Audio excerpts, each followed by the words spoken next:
sign বাজি উঠিছে আমি সকলোকে আহ্বান জনাইছো ৰাইজ আপোনালোকে নিজৰ আপোনালোকে সুৰক্ষিত স্থানত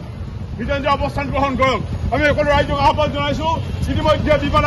সম্ভাৱিত বিমান আক্ৰমণৰ বিপদ সংকেত বাজি উঠিছে ৰাইজে যে নিজৰ নিজৰ সুৰক্ষিত স্থানত সকলো যায় তাকে আমি আহ্বান জনাইছো আমাৰ ভলণ্টিয়াৰসকলে আমি অনুৰোধ জনাবলৈ কেনেকৈ বিপদৰ সময়ত কেনেকৈ মানুহখিনি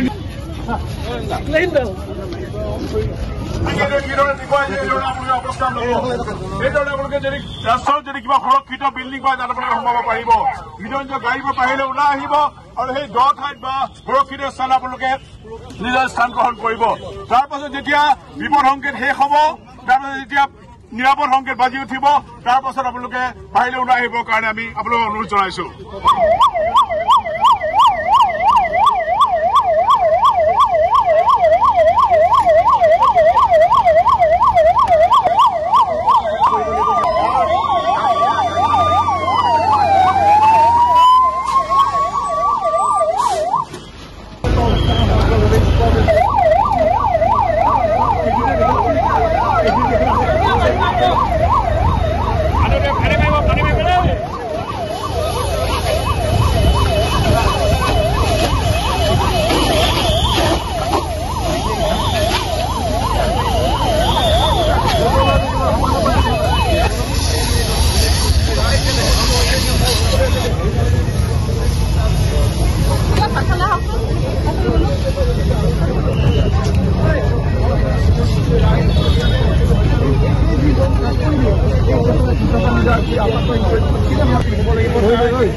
ক'ব লাগিব আচলতে যিসকলক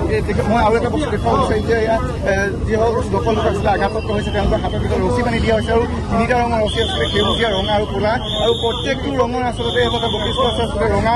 ৰংটো আচলতে বিপদজনক বুলি ধৰা হৈছে আৰু যি সেউজীয়া ৰঙৰ বা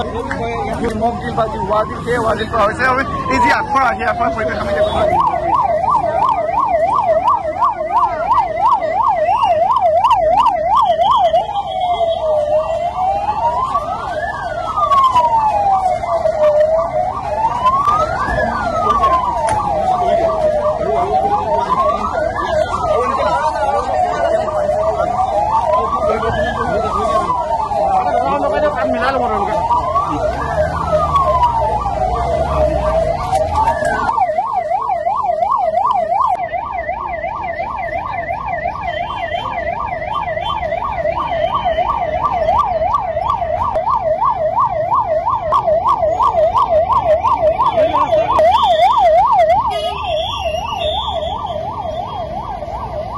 লগতে অসমৰ যিখন জিলাক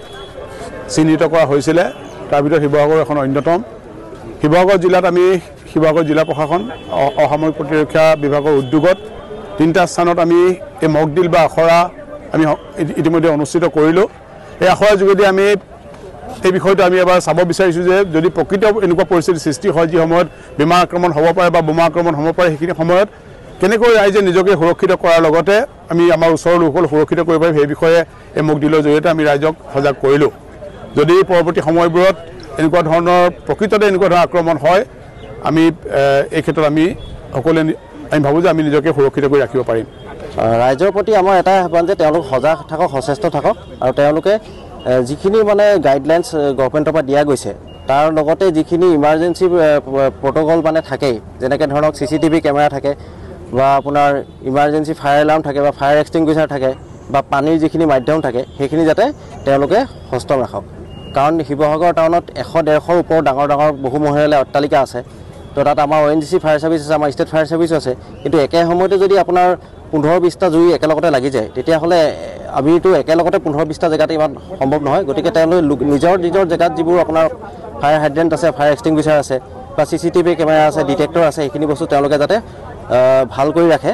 কাৰ্যক্ষম কৰি ৰাখে সেইটো আমি আহ্বান জনাইছোঁ ৰাইজক